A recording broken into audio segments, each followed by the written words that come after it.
right, thanks everyone for joining us on our 80th edition of Lunch Out Loud Ottawa. 80, yeah. My name is Nick Petruski. And I'm Andrew Miller. And of course, we're the podcast that talks to the people, places, events, and music that make Ottawa the incredible city that it is. And before we get to our very special guest, Yannick from L'Hexagone Menswear in the Byward Market, why don't we check this out? Hey everybody, this is Illo. I guess I'm best known for being a DJ in the Ottawa area and traveling the past 8 years or so as part of the A-Team DJs. I spend a lot of my time these days focusing on producing and songwriting and really trying to stretch my musical palette.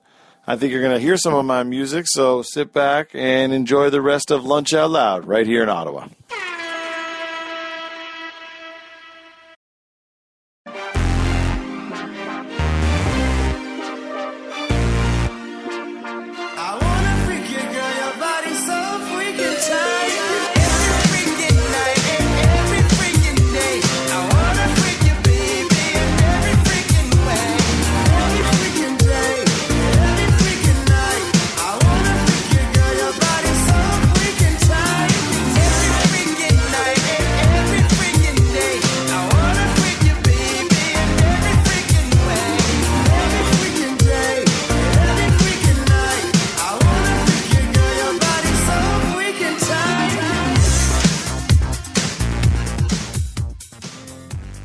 All right, so that was DJ Illo, one of Ottawa's finest DJs and producers. He's been around for a long time. That song was the first song that he had ever signed to a record label. It originally came out on 11-inch records from New York City in 2010. That's a remix of Every Freaking Night. He did that one with Calm. Every freaking night and every freaking day. You can find Illo this Saturday from 7 to 9 p.m. at Blues Fest. He'll be playing there, and check him out. I mean, he plays a great mix of everything. I don't care what kind of style you're into. He'll find a style, and he'll make it great. That's what he does best. So he'll be at the Fort, which is in between the River Stage and the Black Sheep I Stage. believe so, yeah. And then after that, he'll be off to Calgary and Banff for the Stampede, where he's going to be playing there. So besides that, though, you can catch him all over Ottawa. Keep your eyes peeled for Illo. Again, fantastic DJ. And will you be going to Blues Fest? Starts tonight? Big night tonight? I don't think I'm going to be going to Blues Fest. Way too busy right now with all sorts of other stuff. We're at Dover Cliff Recreation Park because you're doing one of your other many duties, parenting. Parenting. The best duty ever, actually. This is a great little park. We were just mentioning, I see that they have a section off a tennis court there for a skateboarding camp. We got a photography camp, science, eco zoo, dance camp. Yeah, what age ranges can the kids come here? Pottery camp. I have no idea. I think it's like the city summer camps, and most of the kids look like they're probably 7 to maybe 11, something like that. Yeah, it looks fantastic. But there's a great play structure, so it's it's kind of a fun place right in the middle of the city, a bit of an oasis in the middle of nowhere. They have some interesting things that they have on that play structure. It's not like the normal tin sled that I used to have when I was growing up. No, I think there's been some evolution in the play structure since we used to hit the boiling hot tin sled. That's it. That and the corners would get bent up, and everybody. And just enough rust on it, just to get you to the hospital if you got caught on the edge of the slide. To last you to July before you take the rest of the summer off the tin sled. I remember those days. And we were talking about the skate parks in the city. So many are popping up. And when we were skating, well, I was rollerblading, you were skateboarding. But we had nowhere. No, there was nowhere. When I was skateboarding, which was many moons ago, we had nowhere to go other than places where the police would chase us, and it was just not cool. And now it's fantastic. That was kind of half the fun of it, though. But it was fun. But having a skate park would have been even funner. That's great. Yeah. I think we used to look at all the magazines coming out of California and with like so much envy at just these beautiful little pools and smooth surfaces, and we were like rocking Spark Street and getting chased by the police. Spark Street was awful for getting chased too. Yeah, there's a lot of good sets of stairs on Spark Street, but you might be able to get 2 or 3 tricks in before the security comes chasing you. I know Les looks at them frequently, but the main reason we have Yannick on the show is number one of the best entrepreneurs in the city. Amazing customer service, which I absolutely love, especially us in our professions. Number 2, the passionate about exploring everything in the city. I love this city, man. You love this city. We love this city, so it's a natural fit to be here. And So I guess right off the bat, I love following you on Facebook because you always let your, whenever you see something cool, you share it, which is, I think, awesome. I do. I think, there's a lot of people I've been hearing. I mean, I've been in the city my whole life, and I've heard people whine about the city my whole life. I love Montreal, I love Toronto, Ottawa sucks. And I'm like, you know what? Ottawa's a bit of a harder city maybe to get to love, but it's been growing so fast in the last 10, 15 years. You can't even keep up with how many events are going on. So I think for me, Facebook, Twitter, Instagram are all great platforms just to get out there and tell people, here, there's some stuff going on. Quit your whining, get off your couch, and find some stuff to do. If you scratch the surface in this city, you will find a million things to do and close to a million really, really cool people now. Yeah, for sure. Absolutely. And one of the best parks that you said was Millennium Sports Park. I think a lot of people in Centertown would not. No, I mean, it's a drive. It's way out in Orleans. It's off Trim Road, I think. But you know what? I've got kids, and my kids like to explore the city. And it's one of the reasons we're sitting here at Dovercourt Recreation Park, because my kids love to find new parks. Yeah. And so it's one of the things we do. Yeah. But there's so many resources now. I mean, you go online, you type in best recreation park, best play structure in Ottawa, and 5 or 6 of them come up. Get in your car, get on the bus, get on your bike, and go and explore and discover these great places all over the city. It's free. That's cool, and you can see the creativity in the kids too when they go to different structures. That's going to be interesting. That's all right. But what is at this sports park? At Millennium Sports Park, I think it opened in 2000. It was a lot of the developers that built up around Orleans, Minto, and those guys pitched in a bunch of money with the city to build this huge sports park. So I think there's 3 or 4 soccer fields and like a huge play structure. It's about two almost 3 stories high. What? This huge fort with great slides and stuff. So for the kids, it's fantastic. If you want to burn your kids out, take them there, let them run around for an hour and a half, and then you got to drive all the way back from Orleans. So that 20 minutes on the Queensway is a great nap for the kids, which is parent survival 101. Burn the kids out, put them in the car, and then knock them out for half an hour. That sounds like a good plan. Yeah. So is it kind of like that, there's that kids gym in Orleans as well, right? Yeah, it's whatever that place is called. But yeah, it's similar. Like, it's just a huge place to take the kids. For free. And they play and they burn out and they discover a lot of stuff. And I find kids out there are really friendly, too. They always end up playing together. Most of the kids in Orleans are bilingual now, which is really cool. Yeah. And so they all talk to each other in this mishmash of French and English and all these different cultures that mix. And it's super fun for the kids. Interesting. What are some of your favorite restaurants? I know you love. I wonder if we should.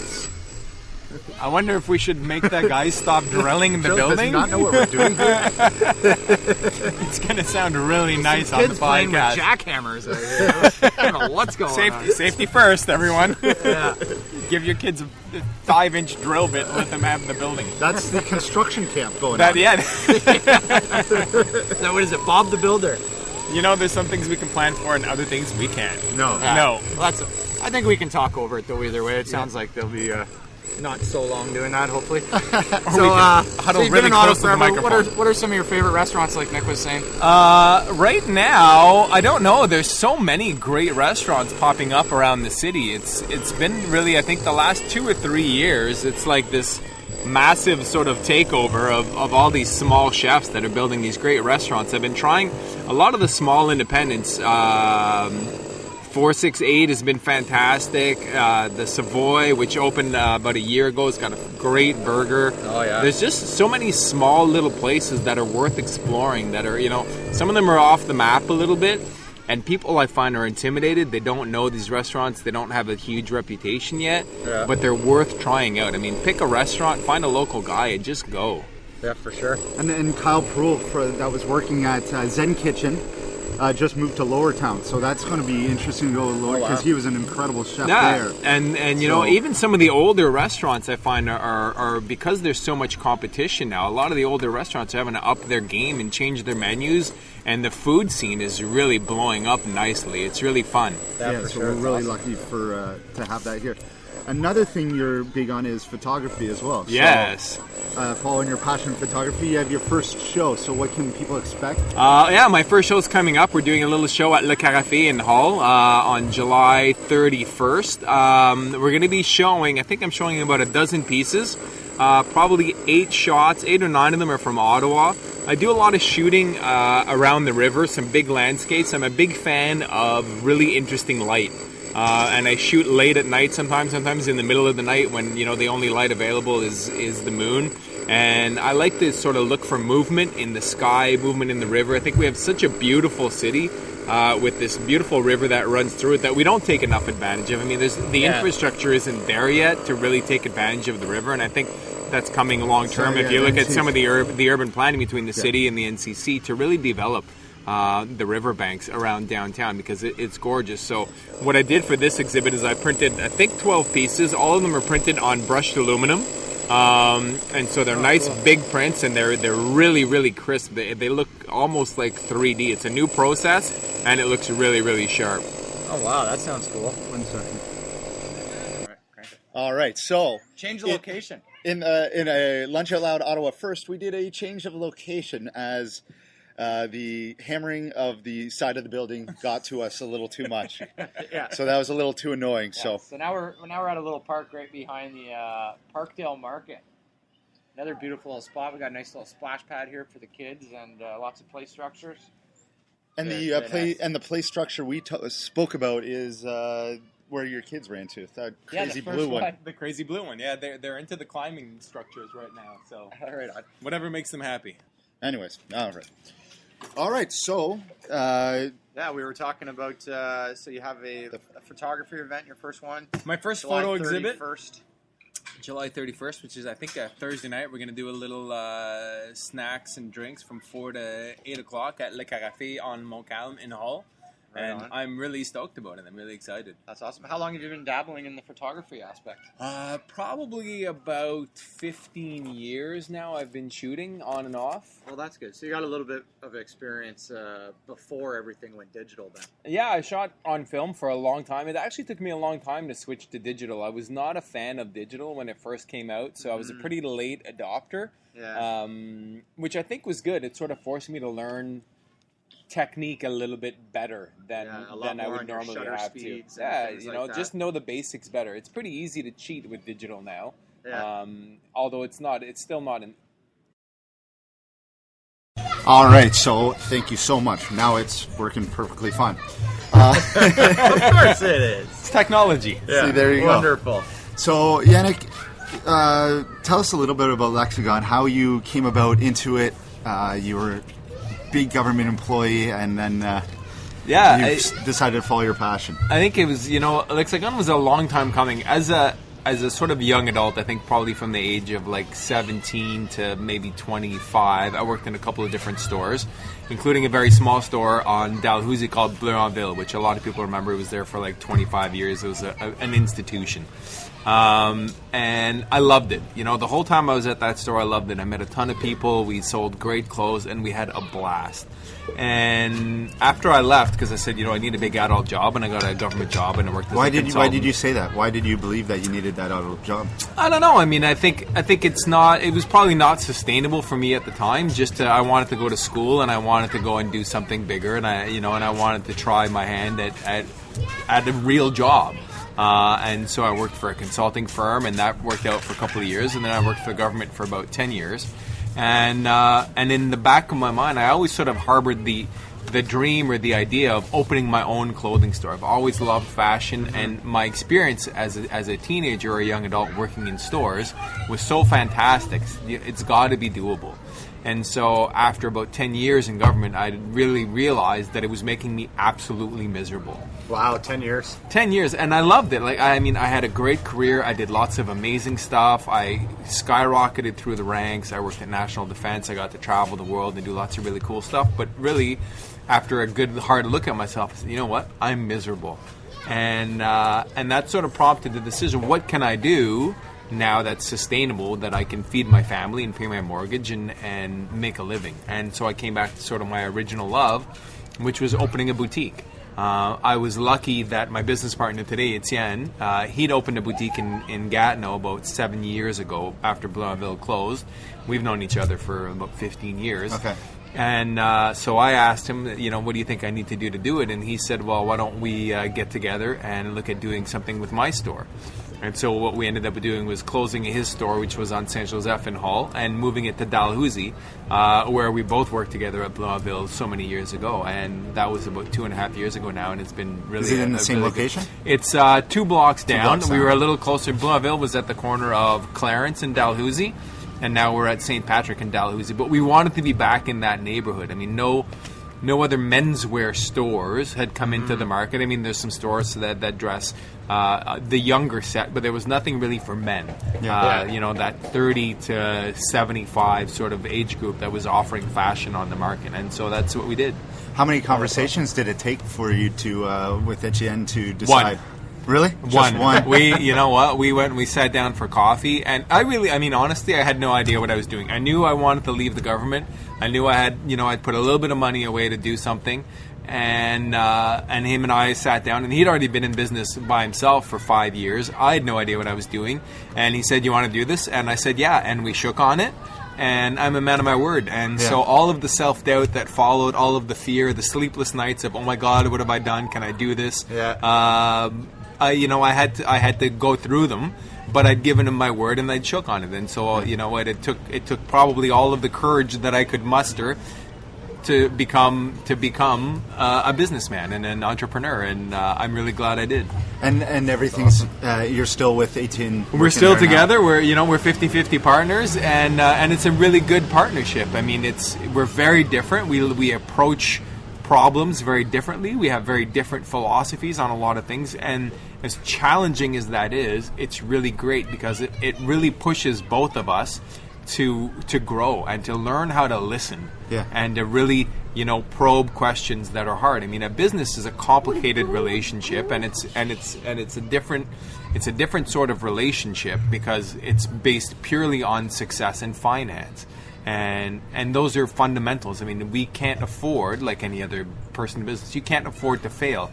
So you have to work through the problems, and you have to be able to deal with each other every day. Yeah. And so you have to learn to talk, and you have to learn to put resentment aside, and you have to learn to get over things and disagreements. And once a disagreement is over and resolved, you got to move on. You can't sit there and you can't harbor, because the last thing you want is a business person who's created your own thing. I mean, I basically created the perfect scenario for me, a place where I want to go every day and hang out. Exactly. It doesn't feel like work anymore. It doesn't. It's not work. It's People say, "What are you doing today?" And I never say I'm going to work. I say I'm going to the store. I'm going to the boutique. But it's not work. It doesn't feel like work, and I never want it to feel like work. And so having a partner like that, you really have to make sure that you keep that relationship very, very healthy, because as soon as you're sort of going into work backwards, then it becomes work, and then it's not fun, and it's only going to get worse. Wonderful. That's exactly right. We'll be right back with Yannick. We're going to talk more about the store, how they separate themselves with customer service, which is unbelievable. Mm-hmm. And so we're going to get one more song from DJ Illo, and then we're going to have Jen from Foodie Prince talking about the brewery market on Saturday, as well as Brew Donkey Tour on Sunday. So we'll be right back. Miller, what's the tune? This is one of Illo's most famous remixes. It's got over 50,000 listens on his SoundCloud. He's hit a download 50,000. maximum. It's a remix of Jeremiah's "FU All the Time" with featuring Jeremiah, Lil Wayne, and Natasha Mosley. All right, let's check it out. Thanks, Nick. With Blues Fest starting, things are a little more quiet on the food scene. But of course, there's still always something happening. So this weekend, it's all about beer. There are two great events taking place. The first one is this Saturday, July 5th. It's the brewery market at Hintonburg Park from 12 p.m. to 8 p.m. Hintonburg Park is on Fairmount Avenue, and it's close to the intersection of Fairmount and Wellington Street West. It's free admission and family friendly. For those of you who are attending for the first time, this is your chance to load up on some fantastic local brews by draining the kegs from Bose, Beyond the Pale, Big Rig, Broadhead, Castle Brewery, Covered Bridge Brewing Company, Hogsback, and Mill Street. Now that is a lot of brews to try in one spot. Absinthe and Murray Street Kitchen will also be providing food that day. So bring your chairs, picnic blankets, and sunscreen and enjoy your day outdoors. There's also a great playground for the kids and a small water park for them to enjoy. So a change of clothing, towels, and a bathing suit might be needed for the little ones. This event will be happening rain or shine, and all proceeds from that day will go to help support the Ottawa River Keeper. It's a charity dedicated to protecting, promoting, and improving the health of the Ottawa River. The second event I want to mention is the Brew Donkey. Happening this Sunday from 11 a.m. to 7 p.m., this tour will feature a winery, 2 breweries, and an on-bus education session on craft beer and the Ottawa scene. This is the first in a series of charity tours with a beneficiary for the tour being Saul Gallery. If you don't know what Saul Gallery is, it's an artist-run center that's located in the Byron Market that supports politically and socially engaged art with a focus on performance and media arts. The cost of the tour is $75 and includes transport to and from a drop-off point, sampling fees, and a box lunch from lunch. Please go to the website www.brewdonkey.ca for info on the 2 drop-off points, the times, and also to purchase your tickets. The first stop will be at Domaine Perrault Winery, with a stop afterwards at Castle Brewery, and the third and final stop will be at Beau's All Natural Brewing Company out in Vankleek Hill. You'll also have the opportunity to purchase the wines and beers that you get to try at each stop. And who knows, maybe there will be something you can buy that you just can't get at the LCBO. And that's it for this week, Nick. Have a great weekend. Early in the morning when I think about you, yeah, I hit you like what you say. In the mornings when I wanna, yeah, I hit you like what you say. Early in the mornings when I think about you, yeah, I hit you like what you say. In the mornings when I wanna, yeah, I hit you like what you say. Early in the mornings when I think about you, yeah, I hit you like what you say. In the mornings when I wanna, yeah, I hit you like what you say. I can you all the time. All right, thanks so much, DJ Illo. Watch him Saturday night. And thank you, Jen, for talking about the brewing market on Saturday and Brew Donkey Tour on Sunday. We'll be having the Brew Donkey lads on the show in August, so that'll be a lot of fun. Are they going to be the first one back? A little break? Possibly. Right Possibly. on. Yeah, because we're taking a break after this episode for baby. Baby break. Baby breaks. Yeah, baby break. Only time we've ever taken a break, so it's all good. Yeah. So what separates L'Hexagone? First of all, why is it called L'Hexagone? And then what separates L'Hexagone from, say, your Tip Top Tailors and your Moores? I don't know. There's a million things. But Let's say, how about everything? Yeah. Let's just start with everything separates us. Let's start with the name. The name L'Hexagone is actually my business partner, Etienne, immigrated from France about 14, 15 years ago. And L'Hexagone is the shape of the borders of France, which are hexagonal in shape. Okay. And it's the nickname for France. And so for him, he picked he picked the name when he opened in Gatineau, and it's a bit of just a nod to the home country. And we kept the name because it so happens that my father immigrated from France before I was born, so many, many moons ago. Yeah. And so we kept the name as sort of a, and we're bilingual, and it's a bit of a nod to the home country. Oh, that's cool. Yeah, and France is known for being a stylish place, and there's nice clothes and nice things and beautiful things, and that's what we're all about. So if you want to know really, what separates us, I think, from everybody else, and you said it earlier, Nick, is really, I think service, first of all, is really what we focus on. We do just about anything for our clients. We'll go above and beyond. We'll special order, we'll research. We've delivered suits to people's weddings. We've done, there's nothing that we won't do for our clients. The other advantage that we have over a lot of stores is we're actually professionals at what we do. I am trained to fit a suit on a human being. And so I'm not just a guy that was hired at Moore's because I needed a job. I love what I do, and I've been doing it for a really, really long time. And so a lot of what guys come to us for is they want perfect fit on their suits. They want proper fit. They want the experience of two guys that have been selling suits for 20 years. Which is very different than the pimply 18-year-old kid you're going to run into at Ernest or at Moore's, who doesn't really know and doesn't really care. He's on commission. And tells you everything looks great regardless. Well, I mean, he's on he's on commission. So, I mean, and I respect what those guys do. What they do is hard. It's not fun work. You know, you're on commission. You have quotas to meet. You've got to move the merchandise. We don't.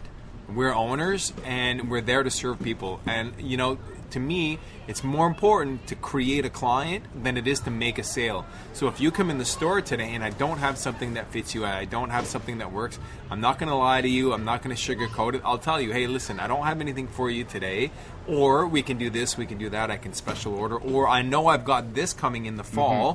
Why don't you come back in August and we'll suit you up then if you can do that. So it builds a different trust relationship. Usually guys that come and see us come back and come back and come back and over again. That's because awesome. We create clients. Do either Etienne or yourself have a background in fashion, schooling, or otherwise, or you basically gained all your knowledge, first-hand experience, I guess, working at the at Blainville? Yeah, I think Blainville was a great school. The owner of Blainville was a guy called Jacques Letellier, who, just like us, he started in what they called then the rag trade when he was in his teenage years. So he worked 50 years selling clothes, and learning from a guy like that who's from, you know, he's like the old school before old school was old school. Guys who know the trade and they understand the business and they understand how to treat clients and they understand how to sell clothes and how to buy it, because the buying is even harder than the selling. When I go twice a year and we meet with our suppliers and we choose what we put in the store, that's as important to us as what we do all day. And so having the right stuff, having the right fits, the right brands, the right quality, and the right price is really important. I mean, and that's another thing that sets us apart. I will not put something in the store just because I need to fill space. We research and we work with our suppliers and we look for specific fabrics and specific quality levels, and not at any price. There's a lot of great high-end shops in Ottawa. You can go to Holt Renfrew, you can go to Morgante's, you can, if you want to buy a $2,000 suit, there's a lot of people that'll do that and they'll do it well. That's not what we do. We really want to be the every guy store, so we try to keep our prices very attainable. Most of our suits are $500 to maybe $650. Oh wow, that's great. Which is a great price, we think. For sure. But to keep that price and the quality means we have to work a little bit harder with our suppliers. We have to do more research, and we have to really find the right product, because we won't just put anything on the shelves, and that really sets us apart. A lot of guys come to us because they know we've done the work before it's hit the shelves. Yeah.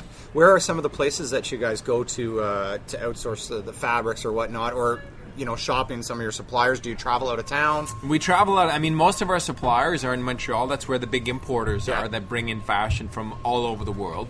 A lot of the lines that we carry are Danish, because I really like the way the Danish clothes fits. Really? A lot of guys in Ottawa, a lot of our clientele are pretty tall guys, pretty slim, long arms. Yeah. And so we've tried, like you. I could use a new suit fitting, I'll tell you that. But so what we do is we try to find lines that fit specific body types. So I know that the Danish cut long and lean, so our tall, skinnier, thinner guys love the Danish clothing. We bring in some North American lines, DKNY, Michael Kors. They fit a little bit more generous. So North American guys that are a little bit bigger, a little bit heftier, they can fit in those lines. We bring in also some French lines, a line called Isaac, which is really, really slim fitting, really modern, really forward, to fit those guys that want to have that really sort of aggressive, modern, slim look.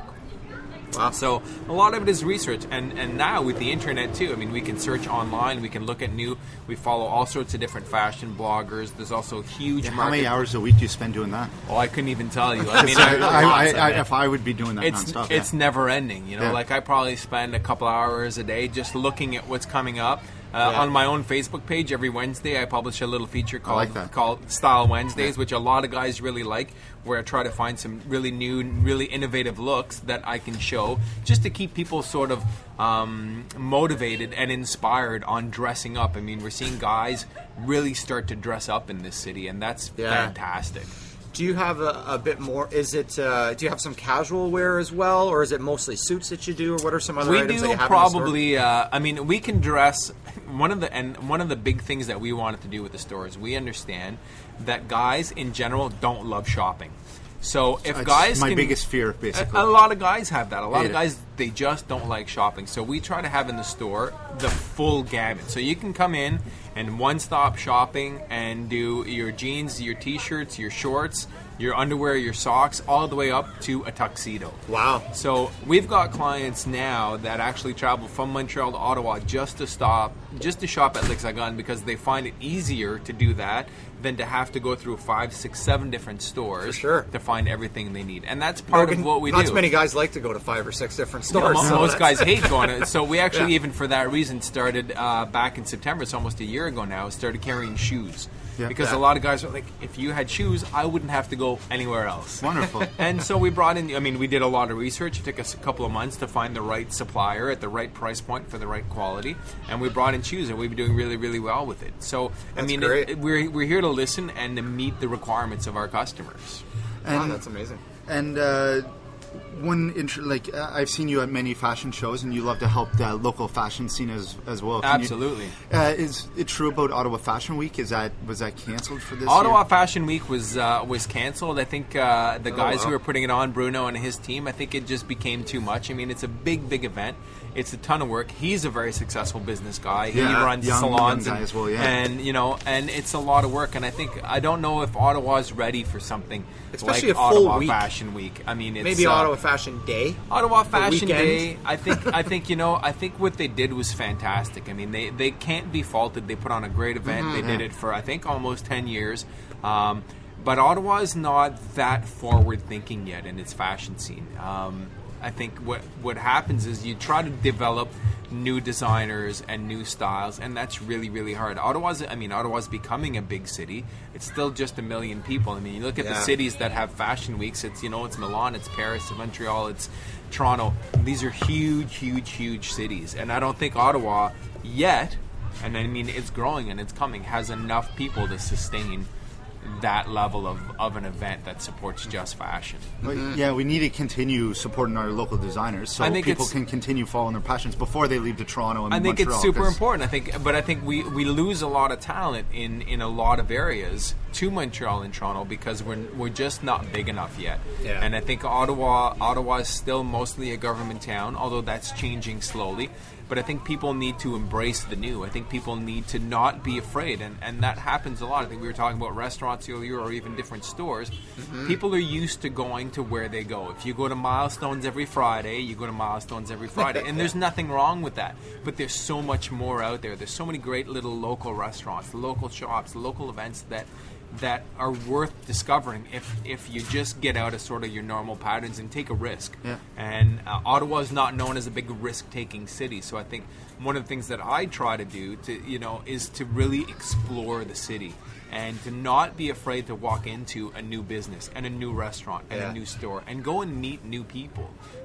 I mean, that's how I met you guys. Is you do new stuff, you get involved in an event, you get involved in something, and you discover and you meet and you grow. And I think as a business person, you have to do that, but also as a citizen, you got to get involved and you got to support your local businesses and you got to get to know your local festivals. I mean, we're sitting here now at Parkdale Market. If you haven't been to Parkdale Market, it's a phenomenal little spot. Local producers, local goods, local people, and that's how you grow a city, is by supporting what's going on in it. If you keep going to Loblaws, What, have you noticed that since leaving government? Because you're dealing with a lot of technical, traveling around the world, speaking government talk, and now you totally brought it in. What's the mentality, the difference of the type of people that you've met? It's totally. I don't know. It's a totally different thing, and I think for me it was a total mind shift that came at the right time in my life. I think as a government employee, as fulfilling as that was, I think my universe got very small. I think when you go to, and I think it's probably true for most office jobs, you go to the office and you work with the same 15, 20, 30 people, and they may be great people, but your circle gets smaller. and then you have children, and you move out to the burbs, and your circle gets smaller. And one of the things that I wanted to go, when I left government, I was 39 years old, coming on 40, and I was ready to make my life big again, to take my environment, which I found was getting small, and make it big. And so my mindset now is meet as many people, get out, get involved, go to events, do stuff, get out there. I mean, this is a phenomenal place at a phenomenal time. Glow Fair. Did you have a great time there? Glow Fair was fantastic. Yeah, I mean, it was great. And I think what the BIA did on Bank Street to sort of rejuvenate was an amazing thing. I mean, how do you get, I don't know how many people they got, Roughly thousands, 20,000, yeah. 20,000 Wow. people on Bank Street on a Friday night to go and shake their booties is fantastic. But again, it's a new thing, so you got to take a risk. You as a person have to go, you know what? Is it worth it me getting out of my house, getting into my car, getting on the bus, getting downtown, and discovering or rediscovering a new neighborhood, a new event, something that's brand new in the city? Or do you just say, now they're going to screw up, it's not going to be good. Parking is going to suck, or it's going to be hard, or there's It's going to easy be to too make many excuses. people. That's It's so easy. easy, It's but easy. and I do it. Part of the reason why I do it now is I look at my kids, and I want my kids to experience new things all the time, and to see new things, and to discover, and to not be afraid to go to a new place. Like we were talking earlier about, parks. Yeah. One of the things I love doing with my kids is looking at the map of the city, picking a neighborhood, and let's go and find out if there's a really cool park for them to play in. And they love it. Yeah. So any last words of advice maybe for somebody stuck in a job that they're not so comfortable with? Change. Don't be afraid. It's hard. You know what? Take it from me. I didn't sleep. I think when I made my decision to leave government, I don't think I slept for 3 months. Wow. I stayed up at night, and I'm an over planner and a bit of a perfectionist, and so I brooded in my head over and over and around and around and around and around, and I was terrified. I mean, I think it would be a complete lie to say that it wasn't the scariest thing I've ever done in my life. It really was. But the rewards today, I can't even put it in words. I can't quantify it. It's the best thing I ever did. That's and amazing. so you know what? If you don't like it, if you're stuck, if you're not happy, Change go through the fear and make the change. Let's do it. Right on. So, Well, thanks a lot. Thanks so much. Hey, it's my pleasure. Thank you guys for doing this. I you're think very it's welcome. awesome. Yeah. Big weekend starting. Well, big couple of weeks, I guess, starting for Ottawa here. Blues Fest is kicking off tonight. Blues Fest tonight. I'll be there every single day for Blues Fest. Yeah. Have you ever gone to Crush Improv? I have not gone to Crush Improv. That's something to do. Something Yeah? fun to do. Where's that? It's the first Monday of every month at Heart and Crown.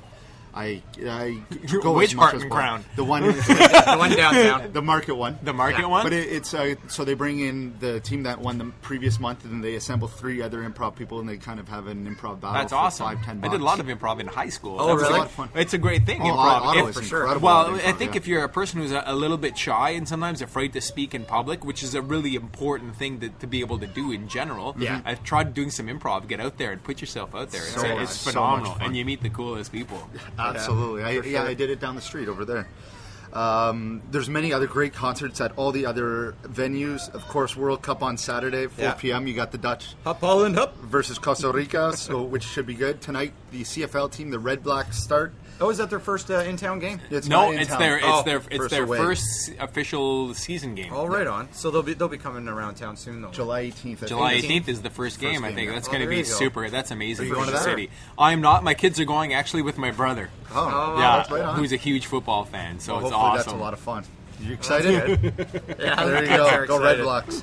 Right on. The next episode is going to be our annual Blues Fest review show. So it's just going to be me with Matthias and Eric from Ottawa Showbox, Ellie from Events About Town, and also we're going to try to get Aiden from Ottawa Sun again. So Right on. that's the day after Blues Fest, we go at it, all Blues Fest, and then we go back at it Monday night to talk about it. So That's awesome. That's always a fun time to see, because we can't hit all the shows, but we can. Yeah. No, there's bounce a lot of some shows. I mean, ideas. it's like one of the biggest festivals in the world now. It is. In Ottawa, Yeah. I don't think people realize that it's one of the top 10 music festivals in the world, Yeah, and it's 10 right day here festival. in Ottawa. I gotta say, go see Cypress Hill. I saw them 2 weeks ago.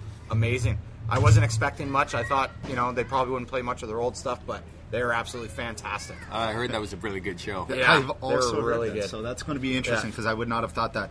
And then if you want more hints, listen to our summer festival preview, because then we Yeah. talk about all the ones I'm going to Listen see. back to all of our episodes. We have had tons of people from town that'll be playing at Blues Fest too. And I guess we got one more song from Illo. This is the first song that he ever got played on BBC Radio 1 in UK and worldwide. It's big radio station. Yeah, it is. Huge. It's a remix of a very popular dubstep tune from Nero. You will recognize it. It's a remix of Promises. Okay. And Interesting. let's give her. Have a great All right. weekend, everybody. And thanks so everyone. much, Yannick. Thanks, very guys. much, Yannick. Thanks, guys, for being patient with us. Have a great weekend. Bye-bye. You got me so wild. How can I ever deny? You got me so high I cannot feel the fire. And you keep telling me that you'll be sweet, and you never want to leave my side. As long as I don't break these promises, and I still feel I'm so wasting on myself. Promises, and I still feel I'm so wasting on myself. Promises, and I still feel I'm so wasting on myself. Promises, and I still feel I'm so wasting on myself.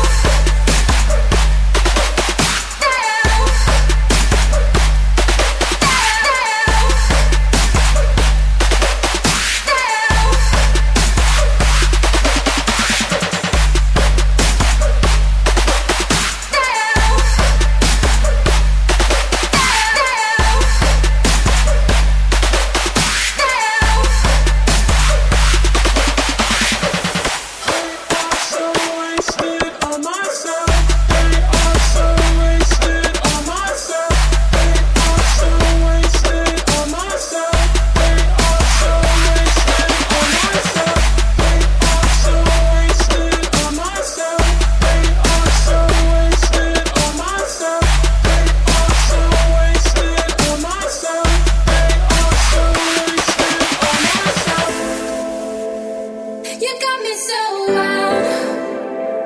Why should I be so surprised? You got me so high